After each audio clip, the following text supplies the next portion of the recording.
Judicial commission बनाया जाए। आपको पता है कि इमरान खान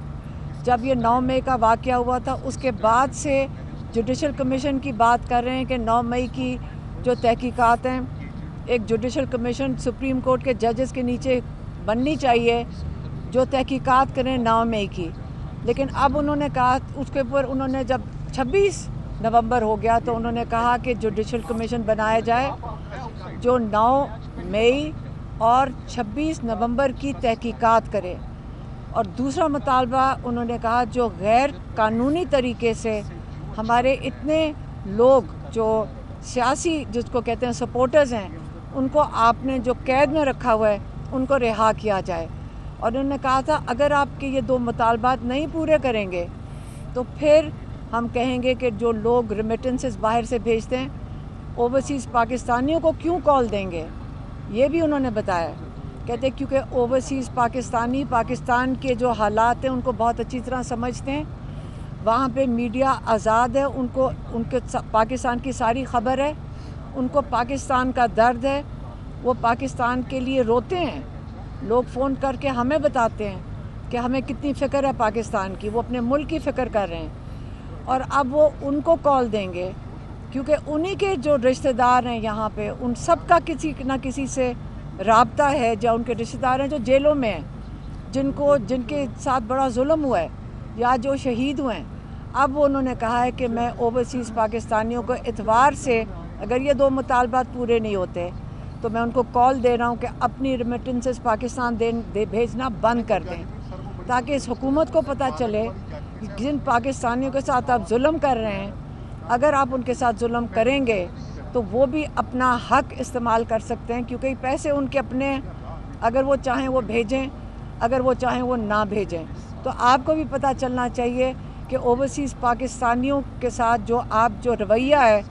उसके बाद आप पाकिस्तान इनके मेहनत के पैसे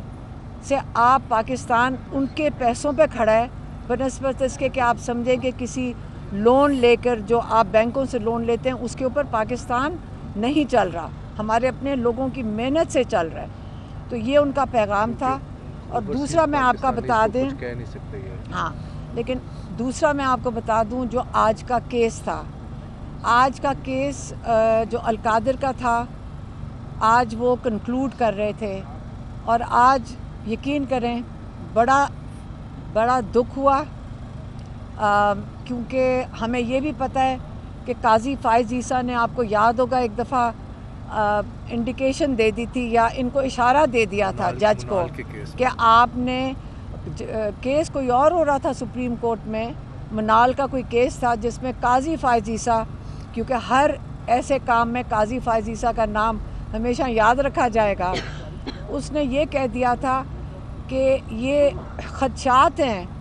कि ये जो पैसे थे $190 मिलियन जो मलिक रियाज ने पाकिस्तान दिए थे सुप्रीम कोर्ट के अंदर, ये पैसे शायद चोरी के हों, यही कहा था ना उसने। तो अब उसको बेसिस बनाकर ये जो यहाँ का जज है, आज केस ख़त्म हो गया, वहाँ पे सारी जो आर्ग्यूमेंट्स थी वो ख़त्म हो गई थी। और आपको मैं ये बता दूँ कि पक्का फ़ैसला किया हुआ है, जज से लग रहा है कि पीर वाले दिन ये उनको सज़ा इमरान खान को इस केस में दे देंगे। और ये भी मैं बता दूं कि आज जो हमने सुना है और बहुत दुख हुआ है, हम आपको ये बता दें, बहुत दुख है सुन के कि आज ये पता चला है कि अगर आप वज़ीर आज़म हैं पाकिस्तान के और अगर आप लोगों की कोई भलाई के लिए प्रोजेक्ट करना चाहते हैं, जैसे अल कादर यूनिवर्सिटी जिसमें सारे जो स्टूडेंट्स हैं वो मुफ्त इनको तालीम मिल रही है, अगर आप ये काम करना चाहेंगे तो आपको इस चीज़ के लिए पाकिस्तान में सज़ा मिलेगी। ये अगले हर वज़ीर आज़म के लिए होगा कि अगर आप पाकिस्तान को लूट के ले जाएं तो आप दोबारा वज़ीर आज़म बनेंगे, लेकिन अगर आप पाकिस्तान के बच्चों के लिए, मुस्तक़बिल के लिए काम करेंगे तो आप जेल में जाएंगे। ये पाकिस्तान का इस वक्त निज़ाम चल रहा है। और मैं चाहूँगी कि वो सलमान सफदर साहब जो हमारे लॉयर्स हैं, माशाल्लाह इन लोगों ने कितनी मेहनत की है। ज़हीर अब्बास साहब اور عثمان گل صاحب اور سلمان صفدر صاحب. میں چاہوں گی خالد یوسف بھی ہیں. یہ بہت محنت, ہم جتنے گھنٹے انہوں نے جیل میں آ کے اور کتنی محنت کی, اور آپ کئی لوگ ہیں جو جانتے ہیں کہ کس طرح یہ لوگ آتے ہیں اور آپ لوگوں کے ساتھ کھڑے ہوتے ہیں.